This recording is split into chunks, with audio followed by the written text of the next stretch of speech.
42 années séparent ces deux hommes. Mais une conviction les réunit, le communisme. À l'occasion du centenaire du parti, ils reviennent sur les moments forts du PCF en Franche-Comté. Frédéric Bernabé, ancien élu à Vesoul, adhère au Parti rouge après mai 68. Il n'a pas oublié le passage de Georges Marchais dans notre région. C'était le dernier dirigeant ouvrier du Parti communiste français. Et quand il est venu en 1980, juste avant la présidentielle en Franche-Comté, il avait amené dans sa musette électorale des grandes, là aussi, conquêtes, le développement sur l'énergie, les transports, etc. Ça a été quelque chose d'extraordinaire en Franche-Comté. Autre figure communiste qui a marqué la région, Martial Bourquin.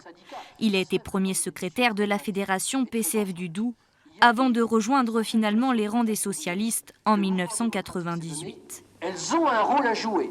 Moi, j'ai fait le choix des convictions, j'ai fait le choix de la fidélité à mon parti et ne pas privilégier ma carrière. Et Martial Bourquin, lui, il a fait l'autre choix, celui de sa carrière.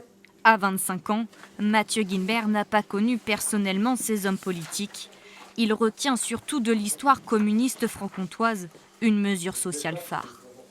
Il y a eu aussi Besançon, qui est la terre de création du RSA, avec à l'époque donc plutôt des socialistes, mais on a aussi toute une culture économique et de réflexion économique à Besançon. Donc ça, c'est des choses qui marquent un petit peu le territoire.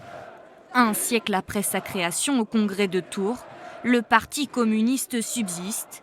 Pourtant vu comme l'une des forces majeures au lendemain de la guerre, le PCF peine aujourd'hui à recueillir plus de 3% des suffrages. Son plus grand défi est désormais de reconquérir l'électorat.